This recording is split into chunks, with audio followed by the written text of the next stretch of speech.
The grotta held Aurignacian artifacts and reindeer remains in the upper layers, while the lower layers exhibited a more tropical fauna with Merck's rhinoceros, hippopotamus, and straight-tusked elephant. The lowermost horizon held Mousterian tools associated with Neanderthals. The men of the Grimaldi caves were as highly evolved as any modern people, and yet they may have seen, probably did see, the Neanderthal men, and disliked the forbidding prominence of their simian brow ridges, Arthur Keith wrote in 1915. Yet even as genomes shifted, culture remained rich and strange. The Italian dead were laid with grave goods, red ochre, and sacred adornments. Their dances and funerals alike were charged with meaning, life and death interwoven. Deep in Spain's Catalonia's La Roca dels Moros cave, a rock painting from the same time frame as the Epigravetian expansion depicts a phallic dance. 9 bare-breasted women in skirts dance in a circle around a man with an enormous phallus.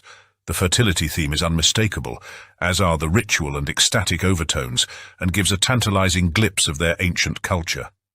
These sensual performances likely echoed real ceremonies, dances of courtship, fertility, and survival in a dangerous world. Though the cave lies in Spain, the cultural motifs may have been widespread, and similar rituals likely took place in the caves of Liguria, Apulia, and Sicily. Recent large-scale genomic analysis has fundamentally reshaped our understanding of these Ice Age Italians. A study led by an international team of scientists analyzing 356 prehistoric genomes reveals a dynamic, shifting continent. Between 35,000 and 5,000 years ago, groups associated with the Gravettian culture spread widely, but not uniformly. Populations in Western and Southwestern Europe, today's France and Iberia, appear genetically distinct from those in Central and Southern Europe. This cultural similarity, shared tools, art, and burial practices, masked deep genetic differences, and crucially, Gravettian populations in Italy vanished after the last glacial maximum. They did not survive the brutal cold snap between 25,000 and 19,000 years ago. Instead, a new people with distinct DNA, linked to the Epigravettian culture, entered the peninsula, possibly from the Balkans, around the time of the glacial peak. By 14,000 years ago, these Epigravettian descendants were moving northward, replacing Magdalenian populations and leaving their genetic imprint across Europe. At that time, hunter-gatherers with distinct ancestries and appearances started to mix with each other. They were different in many aspects, including their skin and eye color, according to the study authors. It was long assumed that Italy, with its mild Mediterranean climate, was a refugium, a sanctuary, for Ice Age populations, but new genetic studies say otherwise. While southwestern Europe, particularly Iberia and southern France, did preserve Gravettian bloodlines, Italy saw a population collapse and replacement. Ancient Italy's genetic history is a tale of rupture and renewal. The Gravettians, once rulers of the peninsula, were swept away by the climate. Their places were taken by blue-eyed, brown-skinned Epigravettians, who came from the east and brought with them their own customs and genes. These people buried their young with care, danced by firelight, and painted their bodies with ochre. They lived hard lives in small bands, often inbred, clinging to coastlines and valleys as the glaciers receded. Some lineages survived, while others went extinct. Today, fragments of these people remain in the genomes of southern Europeans. Their blue eyes, curled hair, and skin tones still walk among us. Their flint tools rest in museums. Their ochre-stained skeletons sleep beneath layers of time, and their stories, part scientific, part poetic, remind us of how fragile and beautiful human survival can be. In the caves of Ice Age Italy, ancient people left behind more than bones. They left a map of our origins, etched in DNA, burial, and dance.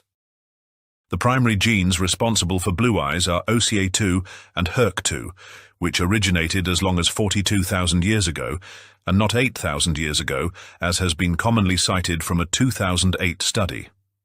Through the analysis of ancient DNA, a new study published in the journal Experimental Dermatology suggested that the specific genes for blue eye color likely originated in the Near East 42,000 years ago and arrived in Europe around 20,000 years ago. But different variations of this gene have existed for hundreds of thousands of years. This mutation for light-colored eyes most likely arose in the Caucasus region as much as 42,000 years ago. For the genes associated with light eye color, early Western European populations show high frequencies of the gene, which is responsible for the green or blue eyes. This gene was common in the Caucasus region at the time and spread west into Europe. There is evidence that as many as 16 different genes could be responsible for eye color in modern humans. However, the main two genes associated with eye color variation are OCA2 and HERC2, and both are localized in chromosome 15. A specific mutation within the HERC2 gene, a gene that regulates OCA2 expression, is partly responsible for blue eyes. Other genes implicated in eye color variation are SLC24A4 and TYR. Incredibly, recent tests indicate that both light and dark pigmentation genes at OCA2 and HERC2 have been segregating in the hominin lineage for hundreds of thousands of years. According to one often cited report, blue eye color in humans may be caused by a perfectly associated founder mutation in a regulatory element located within the HERC2 gene, inhibiting OCA2 expression. HERC2 is adjacent to OCA2, but even with whole genomes, scientists can't say very precisely what pattern of pigmentation was in ancient populations like the Neanderthals. The simplified explanation for blue eyes is that the OCA2 gene controls pigment in the stroma, the tissue and blood vessels of the iris, the colored part of the eye around the pupil. And the HERC2 gene is needed to help turn on the OCA2 gene to cause it to produce this pigment, resulting in brown eyes. If a person has a non-functioning OCA2 gene, they will always have blue eyes, because the HERK2 gene can't make the broken OCA2 gene work. Likewise, if a person has a HERK2 gene which doesn't work, the OCA2 gene will underachieve, failing to produce enough pigment to make brown eyes, resulting in blue eyes. In southern Italy, a haunting discovery adds an intimate human face to the story. Found in a cave in 1998, the remains of an infant who died around 17,000 years ago, known simply as Lemura 1, were so well preserved that scientists reconstructed his likely features: a boy with curly dark brown hair, blue eyes, and medium brown skin. He was only 7 months to 1.5 years old, and stood 82 centimeters tall. His remains, which were found beneath slabs of rock, were remarkably well preserved, astonishing considering their advanced age. Radiocarbon dating places them between 17,320 and 16,910 years old. Because of this, the researchers have been afforded a rare glimpse into the unfortunate infant's characteristics, development, health, death, and ancestry. What scientists learned from his DNA is astonishing. He suffered from a congenital heart defect, poor physical development, and signs of inbreeding. Clues to a small, isolated group struggling through the last throes of the last glacial maximum. Yet this small boy may hold the key to the peopling of Sicily and parts of southern Europe. Genetically, he was part of a wave of humans associated with the Epigravettian culture that spread from northeastern Italy through the peninsula and into the Mediterranean islands. This genetic stream, different from earlier Gravettian groups, reshaped Italy's human landscape. Another ancient skeleton known as Tagliente II from northern Italy had very similar DNA to the baby from Grotta del Mura, including blue eyes. This suggests that the people of the Epigravettian culture may have arrived in Italy before 17,000 years ago, spreading quickly from the northeast down to the far south and even to Sicily. The infant from Lemura 1 and another individual, Tagliente II from the north, share mitochondrial DNA patterns linked to Epigravettian Sicilians. These lineages, surprisingly, seem more connected to El Mirón Cave in Spain than to Central European groups like Goye Q2 in Belgium. The DNA of the Grotta del Mura baby, known as Lemura 1, shows he was part of a small, isolated group of people who were likely closely related. He also shares DNA with later hunter-gatherers from Sicily, suggesting his group may have been their ancestors.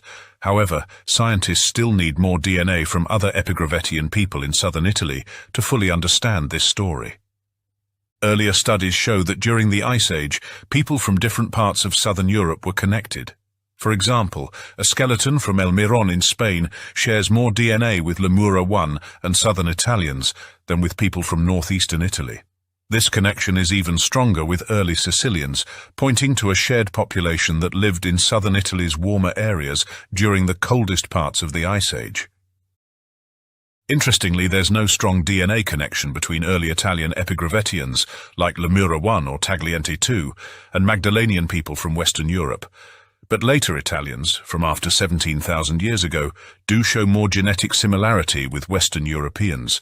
This may mean people began moving more between Italy and Western Europe after the Ice Age started to warm up. The Arene Candide cave in northwestern Italy, known poetically as the Cavern of the White Sands, gave the world one of Europe's most enchanting burials, a 15-year-old Gravettian boy, now called the Giovane Principe, the young prince. Laid to rest around 23,500 years ago, he was buried with striking symbolism.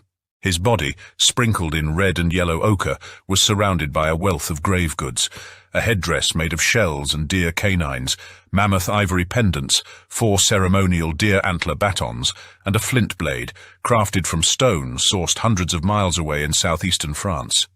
He faced south in burial, as if watching the horizon, and isotope analysis of his teeth reveals that marine fish made up a quarter of his diet, marking him as a coastal hunter.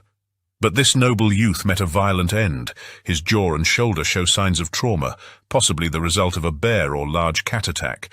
Such burials were not unique. They represent a wider Gravettian culture that spanned Ice Age Europe and left behind not just graves but entire ways of life, carved into stone, bone, and gene.